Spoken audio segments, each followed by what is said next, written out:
Class 11 এর জন্য সাংঘাতিক গুরুত্বপূর্ণ কিছু গ্রামার আলোচনা করব, যেগুলো তোমাদের দেখতেই হবে এবং দেখতেই হবে। তো চলো দেখে নিই কোন কোন গ্রামার।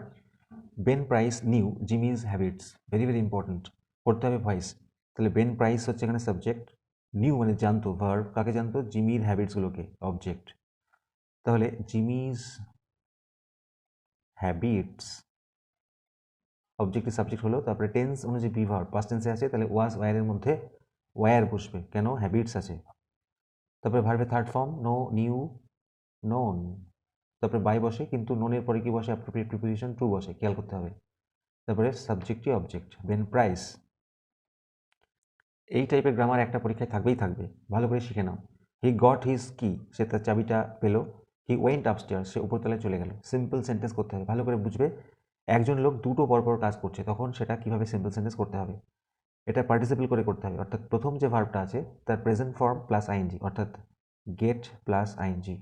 গেটিং হিজ কি, তার চাবিটাকে পেয়ে সে কি করলো, হি ওয়েন্ট আপস্টেয়ার্স। এই প্যাটার্নে করতে হবে, অর্থাৎ প্রথম ভার্বের সাথে আইএনজি যোগ করে করতে হবে। পরেরটা দেখো, এত বড় একটা সেন্টেন্স কিন্তু একই pattern. He came up to her once in a while at night, সে আসতো মাঝে সাঝে রাত্রিবেলায়, আর কি করতো, stayed for a few minutes, এবং কয়েক মিনিটের জন্য থাকতো। তাহলে সে দুটো কাজ করতো, একবার আসতো মাঝে সাঝে আর থাকতো। তাহলে আমরা এটা একই রকম ভাবে, কেম এর প্রেজেন্ট ফর্ম হচ্ছে come plus I N G, coming up to her once in a while at night.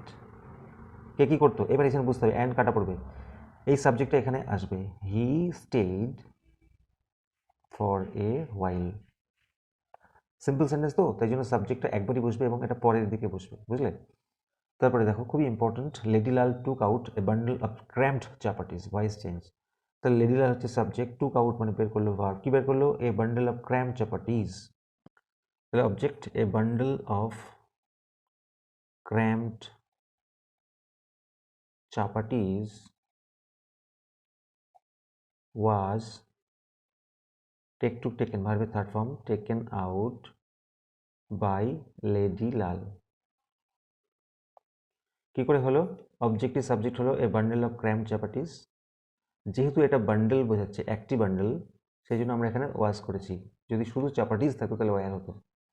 Next, this days all trains are crowded, very important, আজকাল সব ট্রেনই ভিড়ে ঠাসা, অর্থাৎ নেগেটিভ করতে হবে, আজকাল কোনো ট্রেনই খালি নেই। তাহলে আমরা কি লিখতে পারি, দিস ডেজ, আজকাল, অল ট্রেনসের অপোজিট হচ্ছে নো ট্রেন, ইজ, যেহেতু সিঙ্গুলার নাম্বার তাই জন্য ইজ বসালাম।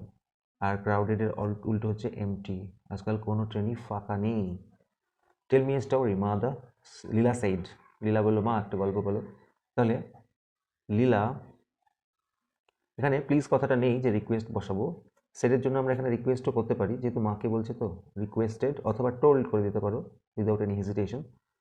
লীলা তার মাকে বলল, টোল্ড মাদার বা হার মাদার, কি করতে, এই যে ভার্ব আছে তার আগে টু বসে, এগুলো যেহেতু ইম্পারেটিভ সেন্টেন্স, তাহলে টু টেল মানে বলতে বললো, কাকে, আমাকে, আমাকে মানে কাকে, লীলা মানে তাকে, কি বলতে বললো, a story. Next, she stood near the rose plant, she pointed towards the moon, দেখতে পাচ্ছ কোন প্যাটার্নটা। তাহলে সে দুটো কাজ করছে, একবার দাঁড়ালো এবং একবার পয়েন্ট করলো, মানে দেখিয়ে দিল।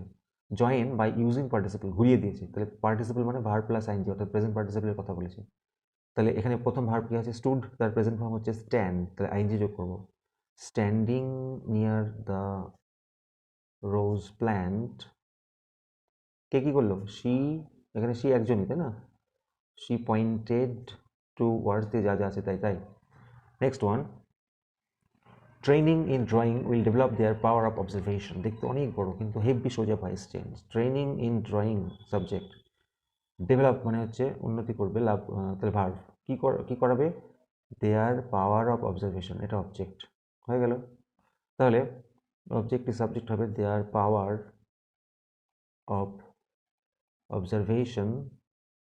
তারপরে দেখো মডেল ভাব আছে, শ্যাল উইল থাকলে শ্যাল বি উইল বি বসে, তাহলে will be.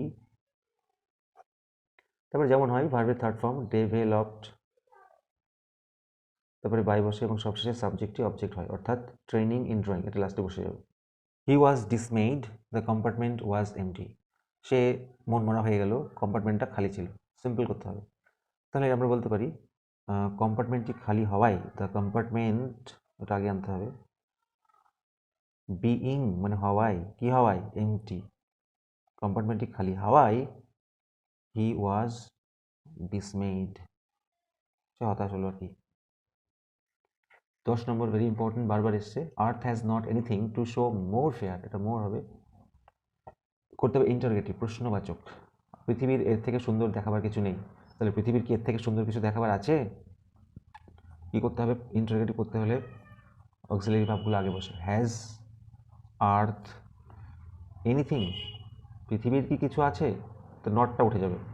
Has earth anything to show more fair, question mark. তাহলে হ্যাজটা আগে আসবে আর নটটা উঠে যাবে, কেমন? And then Ben Price acted rather strangely, স্ট্রেঞ্জলির জায়গায় করতে হবে অ্যাডজেক্টিভ ফর্ম, এটা অ্যাডভার্ব আছে। আমরা কি করব? And then Ben Price acted rather, স্ট্রেঞ্জলির পরিবর্তে লিখে দাও ইন এ স্ট্রেঞ্জ ম্যানার, ব্যাস স্ট্রেঞ্জ চলে এসছে, বাকিটা যেমন ছিল দিকে বসে যাবে। It must have been a terrible sacrifice, it must have been a terrible sacrifice করতে হবে এক্সক্লামেটরি সেন্টেন্স, বিস্ময়বোধক। তাহলে বিস্ময়বোধকের ক্ষেত্রে আমরা কি ইউজ করি? হোয়াট এ কথাটা ইউজ করি। হোয়াট এ কি? এই যে টেরিবল স্যাক্রিফাইস, এই অংশটা আগে আসবে, হোয়াট এ টেরিবল স্যাক্রিফাইস, তারপরে এই অংশটা পরে যাবে। What a terrible sacrifice it must have বিন, ব্যাস ভেরি সিম্পল। তাহলে এই টেরিবল স্যাক্রিফাইসের জায়গায় আমরা লিখবো হোয়াট এ টেরিবল স্যাক্রিফাইস, আর এটা পরে যাবে গিয়ে বিস্ময়বোধক চিহ্ন। হি কর্ডিয়ালি গেভ ইনফরমেশন, ইনফরমেশন মানে তথ্য, এটাকে বন্ধুরা ভার্ব ফর্ম ইউজ করতে হবে। এটার ভার্ব ফর্ম হচ্ছে ইনফর্ম, আমরা সকলেই জানি। তাহলে আমরা বলতে পারি হি ইনফর্মড, ইনফর্মড মানেই তথ্য দিল, মানে গেভ ইনফরমেশন। তাহলে সে তথ্য দিল, কিভাবে দিল? কর্ডিয়ালি, আন্তরিকভাবে, হয়ে গেল। শি পিটিড হিম, এগুলো কিন্তু আসে পরীক্ষায়। শি পিটিড হিম, সে তাকে দয়া করলো, নাউন ফর্ম অফ পিটি। এই পিটিটা নাউন ফর্ম হচ্ছে পিটি হয়। তাহলে শি পিটিড করে দিলেই তো হবে না, শি টুক পিটি, কার উপরে? অন হিম, এখানে অন কথাটা ইউজ করতে হবে। আর পিটিড এর পরিবর্তে টুক পিটি মানেই দয়া করলো। Get the nigger out, he said to his companion, সে তার বন্ধুকে বলল নিগারটাকে বের করে দেয়। তাহলে সেইড টু, এটা একটা ইম্পারেটিভ সেন্টেন্স, অর্ডার জাতীয় সেন্টেন্স। তাহলে আমরা লিখবো হি সেইড টু এর পরিবর্তে আমরা অর্ডার্ড করতে পারি, কিন্তু বন্ধুকে তো অর্ডার্ড কথাটা ভালো লাগছে না, আমরা ডাইরেক্ট টোল্ড করে দেবো। যখন বুঝতে পারবে না কি টাইপের, এটা তেমন বোঝা যাচ্ছে না, তখন টোল্ড করবে। হি টোল্ড হিজ কম্প্যানিয়ন, সে তার বন্ধুকে বলল কি করতে? ওই যে ইম্পারেটিভ বললাম, ভার্বের আগে কি বসে? টু বসে, to get the nigger out, very simple. এই ছিল ভিডিও, ভালো লাগলে অবশ্যই লাইক করো, বন্ধুদের মধ্যে শেয়ার করো বন্ধুরা। Thank you so much for watching this video.